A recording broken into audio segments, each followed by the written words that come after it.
This is just a walk around video of my 98 Mustang Cobra with the recently installed procharged stage 2 intercooled kit. So I'll just do a quick walk around of the car and kind of just tell you everything I've done to it, you know, as I go around. First of all, you can see that the car is extremely clean. I bought the car last year, about 14 months ago, pretty much completely stock from an older guy.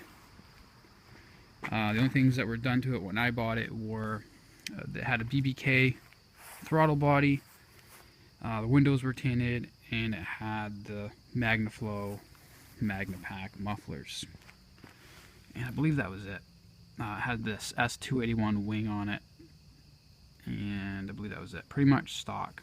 Had stock wheels, really skinny tires, and yeah, bought it with like 58,000 miles on it. It's got 66,000 on it now. So this is the car. So I'll go ahead and just walk around and tell you the different things about it.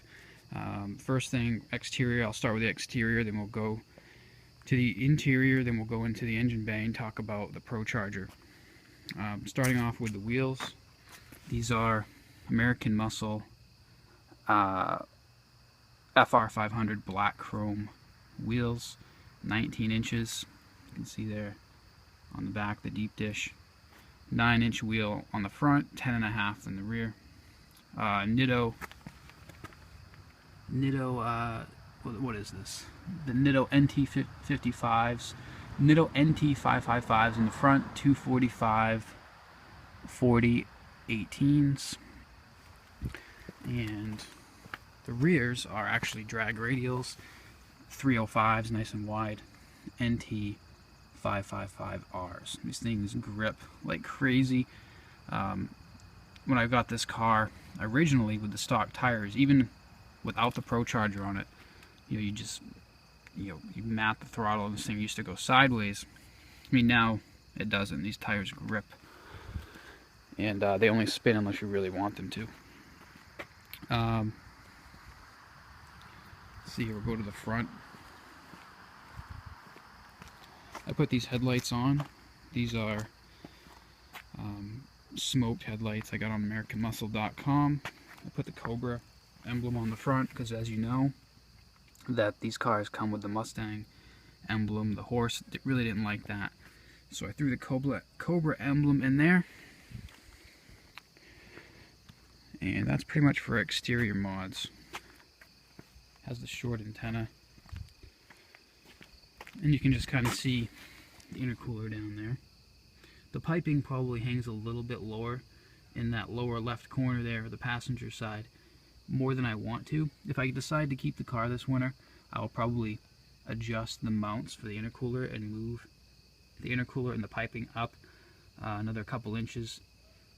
Just the kit, it kind of came out like that when I put the piping together, and I was in a hurry, wanted to get the car on the road, so I didn't really do any adjustments, but I'll probably move that up this winter. It can easily be moved. So the paint on the car itself is really nice, as you can see. Where it being a 98, it does have a few areas. For example, the bumper has a little bit of pitting on it, as you can see.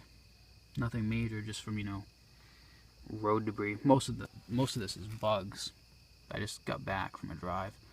That's not a chip or anything, just little tiny spots that you can barely see, like that right there. The hood is nice.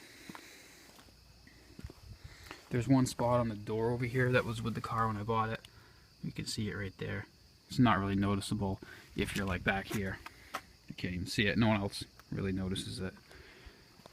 The edges of the door, you can see that right there. The idiot who owned the car before me put those stupid door protectors, edge guards on the door, and they must have been on there for the entire length of time that he owned the car.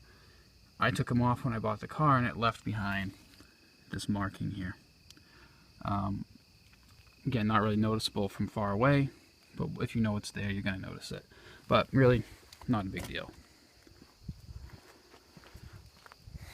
No really spots on the back, maybe a little spot right there. You can't really see it. Right there. Again, all minor stuff.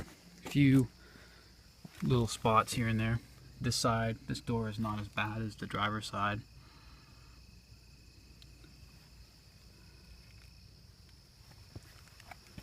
So that's the exterior of the car. Let's take a look on the inside. Recent sticker, by the way, today. Just took a sticker, no problem. The tint might be, you might want to have the tint redone. It looks pretty good, but on the passenger side, I think it's like kind of scratched a little. I can't remember where it was. There's a little spot, but really it's like a 90% good. Looks nice, but if you want it perfect, you might want to do that. It's on my to-do list. Just nothing I'm worried about. So here's the interior of the car. As you can see, it's really clean. Door panels, leather's in nice shape. Probably could use a good shining up, as I've had the car in the garage for all winter, so it's kind of dusty. Gauges, fuel pressure gauge there. Autometer procharger branded boost gauge, and an AEM air fuel ratio gauge, and a tripod A-pillar gauge pillar, whatever you want to call it. The car does have an alarm on it as well, a Viper alarm. CD player, which I never use because I like listening to the car, but came with the car. Got a short throw BBK shifter in it with a nice black shift knob. Some nice floor mats. As you can see, carpet is in really, really good shape. The interior of the car is in really mint condition. The seats, same thing. So I'll go ahead and pop the hood.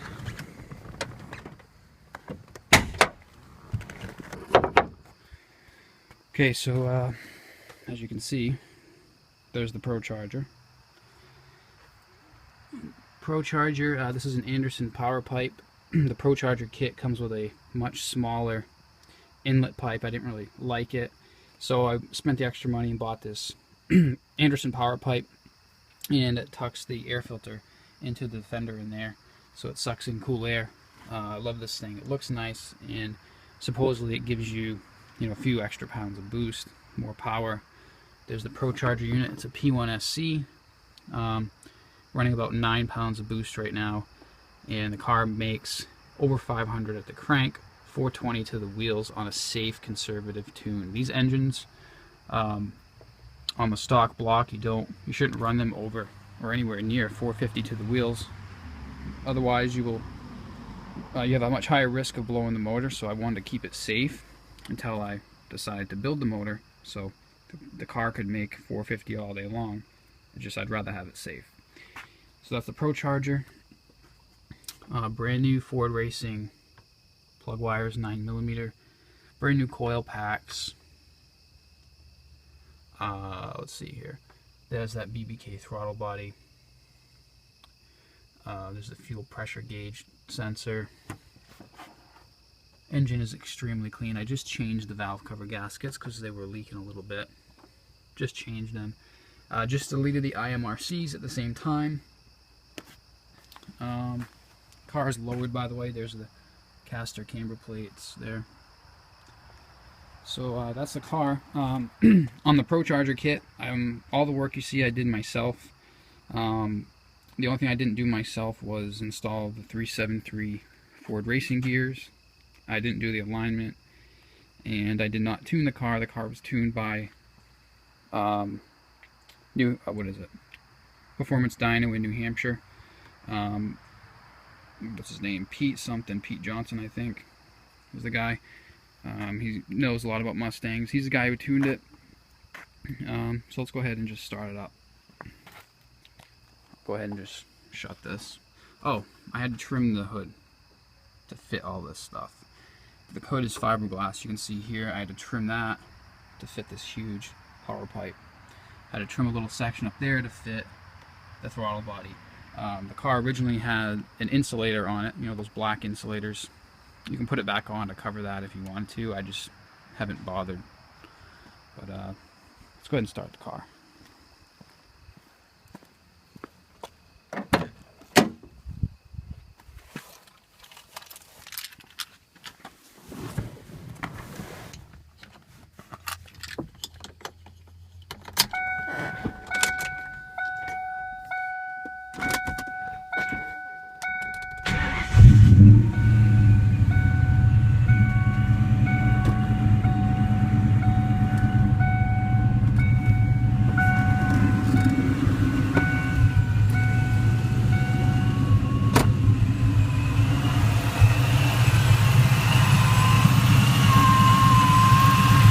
I like the whine of the supercharger.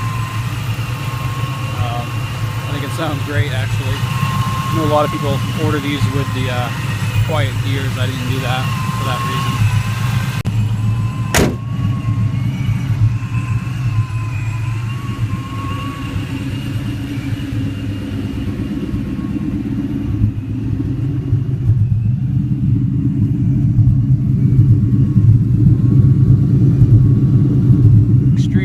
Underneath, not a speck of rust or anything like that.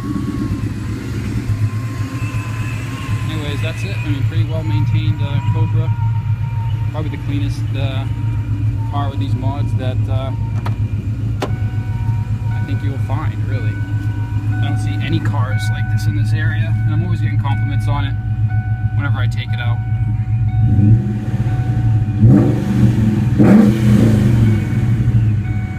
Alright, so I hope you enjoyed.